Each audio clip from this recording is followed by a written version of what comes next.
ऐसे साधक जो कि कहीं से भी साधना सीख लेते हैं अथवा कुछ विशेष प्रकार के मंत्र जो कि वो किसी से उनको मिल जाता है या कहीं से उनको जानकारी मिल जाती है किसी किताब से या सोशल मीडिया से, तो वो क्या करते हैं कि उस मंत्र का, चाहे वो शाबरी मंत्र हो, वैदिक मंत्र हो, तंत्रोक्त मंत्र हो, तामसिक मंत्र सात्विक हो अथवा राजसिक हो, तो वो उस मंत्र का जाप करते हैं तो निश्चित तौर पे ज़्यादा जब वो समय देते हैं तो साधना उनकी ऊर्जा जो होती है वो आगे जाती है और इसी परिस्थिति में उन्हें लाभ भी होता है। और उसी में से कुछ ऐसे साधक होते हैं जो कि रेकी करते हैं या हीलिंग का काम करते हैं और कुछ ऐसे भी लोग होते हैं जो कि हीलिंग या रेकी द्वारा सबका उपचार करते हैं, लोगों का किसी भी प्रकार की समस्याओं का समाधान करते हैं और उससे उन्हें जो भी दक्षिणा स्वरूप प्राप्त हो जाता है साधकों के प्रसन्नता सुन के, खुशी से, तो उससे वो अपना जीवन यापन भी करते हैं। तो ऐसी परिस्थिति में ये जो कि मार्गदर्शन का कार्य करते हैं उनका भी और जो कि लोगों का उपचार भी करते हैं उनका भी, दोनों ही स्थितियों में एक निश्चित समय के बाद उनकी जो योग्यता होती है अथवा जो कार्य करने की या लोगों का मार्गदर्शन करने की अथवा लोगों का कल्याण करने का, किसी प्रकार से अगर वो लोगों का जो किसी रोग या समस्या विशेष में उपचार करते हैं, वो जो है ये है योग्यता, यह सामर्थ्य, या कह सकते हैं कि ये करने की जो उनकी क्षमता होती है, धीरे धीरे करके एक निश्चित समय के बाद में वह लुप्त होती जाती है या ख़त्म होती जाती है। तो इससे वो ये चीज़ नहीं समझ पाते हैं कि आखिर ये क्यों हो रहा है और मतलब इसका कारण क्या है। और ऐसे लोग जो होते हैं वो जब मार्गदर्शन में इन्वॉल्व होते हैं, मार्गदर्शन करना शुरू करते हैं, या फिर कुछ ऐसे भी लोगों को देखा गया है जो कि चमत्कार करके जो है कि अपना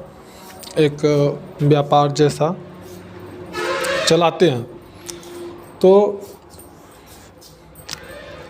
जब ये लोग इन्वॉल्व होते हैं, आध्यात्म से धनोपार्जन का कार्य करते हैं, जीवन यापन का कार्य करते हैं, तो चाहे वो मार्गदर्शन के क्षेत्र में हो, चाहे वो रेकी या हीलिंग के द्वारा दूसरे व्यक्ति का समस्या का समाधान करें, किसी बीमारी, किसी रोग में, उनकी सबसे पहले जो उन्हें समस्या होती है, प्रॉब्लम होती है, वो होती है कि सबसे पहले उनकी स्वयं की जो साधना होती है वो साधना उनकी बंद हो जाती है, ख़त्म हो जाती है, या वो स्वयं साधना नहीं कर पाते हैं, उसमें अवरोध आने लगते हैं। और ये ऐसे ऐसे अवरोध होते हैं कि लगभग उनकी साधना बंद ही हो जाती है, क्योंकि यह इस प्रकार के जो लोग होते हैं उनका कोई ऐसा मार्गदर्शक या गुरु नहीं होता है जो उनको प्रॉपर निर्देश दे सके, जो कि लगातार उनको सिखाए या उनको बताए कि हाँ किस प्रकार से आप किसी का अगर भला करते हैं, किसी की समस्या में उनका जो है सहयोग करते हैं, तो फिर आपका जो ऊर्जा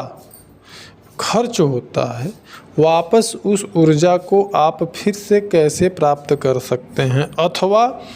किस निश्चित अवस्था, साधना या आध्यात्म में किस निश्चित अवस्था को प्राप्त करने के बाद में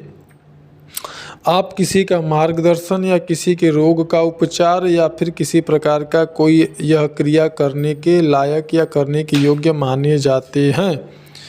वो अवस्था के बाद जब आप ऐसा करते हैं तो फिर आपको इस प्रकार की समस्याओं का सामना नहीं करना पड़ता है। तो ये चीज़ सिर्फ यह एक मार्गदर्शक बता सकता है या गुरु, लेकिन अगर आपने देखा कहीं सोशल मीडिया किताबी ज्ञानों से अगर आपने ऐसा शुरू कर दिया है तो इससे आपको इतना भयंकर नुकसान हो सकता है जिसका कि आपने कभी कल्पना ही न किया हो। क्योंकि हर व्यक्ति, हमारे प्रकृति का यह सिद्धांत है कि अपने कर्मों को भोग रहा होता है, और जबकि आप किसी की समस्या को ठीक कर देते हैं या फिर बीमारी को, रोगों को आप उनका ठीक करते हैं तो एक निश्चित मात्रा में उनके कर्म को आप ग्रहण करते हैं। जहाँ तक कि बीमारियों को ठीक करने की बात है, चाहे वो कैंसर से संबंधित हो, टीबी से संबंधित हो, पैरालाइज कोई व्यक्ति है उससे संबंधित हो, तो एक निश्चित मात्रा में आप उनके कर्मों को वहन करते हैं, आपको लेना पड़ता है। वो आपको लेना आपको नहीं समझ में आता है, लेकिन प्रकृति के विधान के अनुसार आप उन कर्मों को ले लेते हैं और फिर उसके बाद उनसे घोर क्लेश, कष्ट और समस्याएं आपको होना शुरू हो जाती हैं।